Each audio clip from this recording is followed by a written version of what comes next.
Gabby Garcia is one proud morena.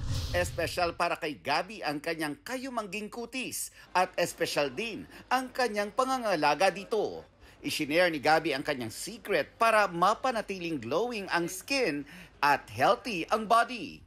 Number 1, sunscreen is life.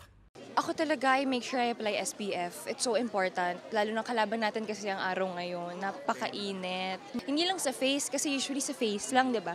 Dapat pati sa body.